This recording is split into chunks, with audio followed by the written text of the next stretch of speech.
Na tayo at reviewin natin ang ilan sa mga videos ni Atty. Libayan. Ako po ang iyong lingkod, si Atty. Libayan. Nais ko lang pong sabihin na ang membership sa ating Batas Natin YouTube channel ay available na po. Ang proceeds po ay gagamitin po para lalong pagbutihin ang pagbibigay natin serbisyo sa ating mga community members pamamagitan ng pag-hire ng mga editors at webmasters. So kinukuha ni Atty. Libayan ang pambayad niya sa mga editors at webmasters sa mga kababayan natin through membership fee. At para pagbutihin ang pagbibigay ng serbisyo sa mga community members. Napakagandang pakinggan at very convincing. Okay, remember na ang video na to ay 2 years ago pa. Mukhang kagalang-galang pa dito si Atty. Libayan. Okay, let's continue. Pakinggan pa natin yung mga sinabi niya. Para lalong palawigin ang ating pagbibigay ng libreng payong legal at libreng impormasyon tungkol sa batas dito sa batas natin. Maraming salamat po sa inyong suporta at sana po hindi kayo magsasawa. Pag pinakinggan nyo itong video na to, napakasarap siyang pakinggan kasi makukonvince ka talaga na magbayad ng membership fee. Kasi nga naman, ito ay para palawigin ang pagbibigay ng payong legal at pagbibigay ng informasyon patungkol sa batas. Yung mga dating video niya, okay pa kasi nagbibigay talaga siya ng mga payong legal. At pag makikita nyo doon sa comment section, talagang may mga question na patungkol sa batas at sinasagot nila ni Atty. Magalong yung mga tanong patungkol sa batas. Pero tingnan natin ngayon at reviewin natin ang ilan sa mga content ni Atty. Libayan. Ako, showbiz ito, mga kabatas natin, showbiz. Tapos ito kasi yung mga kabatas natin, makulit, no? Sabi nila, alam na daw nila ang dahilan kung bakit naging tulfonatic.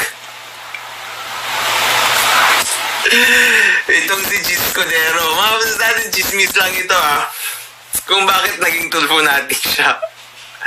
At sabi ni attorney, diba, ang proceeds ng membership ay gagamitin para pagbutihin ang pagbibigay ng serbisyo sa mga community members. At kasama rin pala sa pagbubutihin ang pagbibigay ng chismis. Mukhang nakalimutan ata na banggitin ni attorney yon. Grabe, mas aliw na aliw si attorney sa content na ito, pero nung nag-discuss ng batas patungkol sa age of sexual consent, mukhang na-stress at nalito si attorney. Alawi. Hindi lang yung dibdib niya ang sumabog. Siya mismo, no? Sa social media, sumabog. Ngayon, sumasabog ulit ang dibdib ni Ivana Alawi.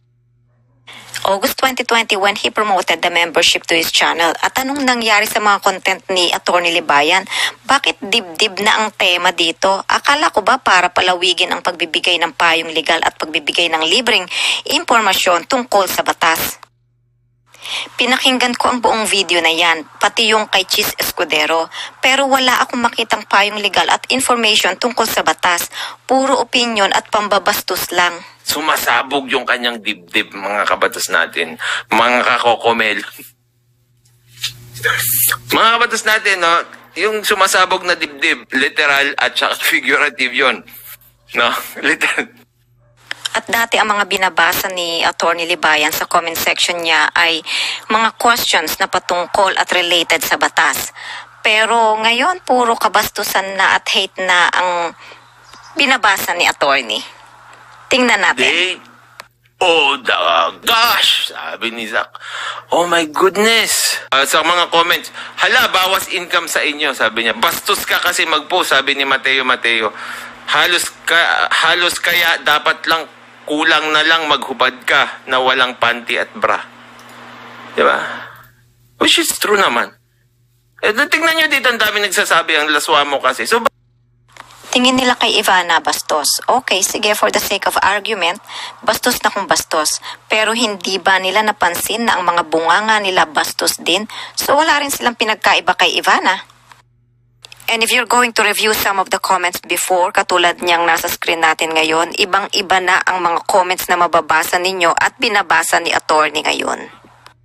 Sabi niya, baka dahil sa mga pasuso at papwet at papisngi ng kwepsong na ina-upload mo, maring ibang. Hindi naman sikreto sa hindi naman sikreto sa mga tao na malaswa yung content niya. Ba't siya parang gulat na gulat siya? Diba? Ba't siya gulat na gulat siya? Tingnan niyo yung mga tao dito, sabi niya, malaswa ka kasi. Si Ivana, bastos sa panlabas na anyo. Sila, bastos ang laman ng utak, puso at bunganga. Ako minsan bastos din, lalo na kapag hindi ka galang-galang na katulad ni Libayan.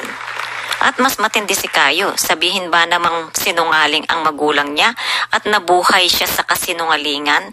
Kaya hanggang ngayon hinahan pa rin siya ng kasinungalingan ng magulang niya. Kaya lahat ng mga taong hindi sumasang-ayon sa kanya, tinatawag niyang sinungaling. Sumegway lang ako ng konti, pasensya na.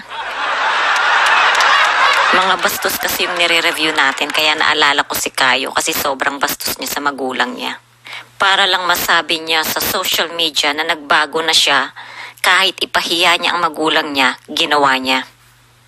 At para sa akin, isang napakalaking kabastusan yon sa magulang. Anyway, back to our topic. Yung DDT mostly commentary na lang at review at pambabastos na lang ang ginagawa nitong si Libayan. Tapos nagturo nga ng batas patungkol sa age of consent tapos mali pa. Anyway, my point here, naglagay si Libayan ng membership fee to pay the editors and webmasters for the purpose of improving his channel, for free legal advice and giving information about the law. But what happened? At imbis na ma-improve, nahaluan ng chismis ang channel niya, naging toxic at ngayon nagtuturo na ng mali patungkol sa batas.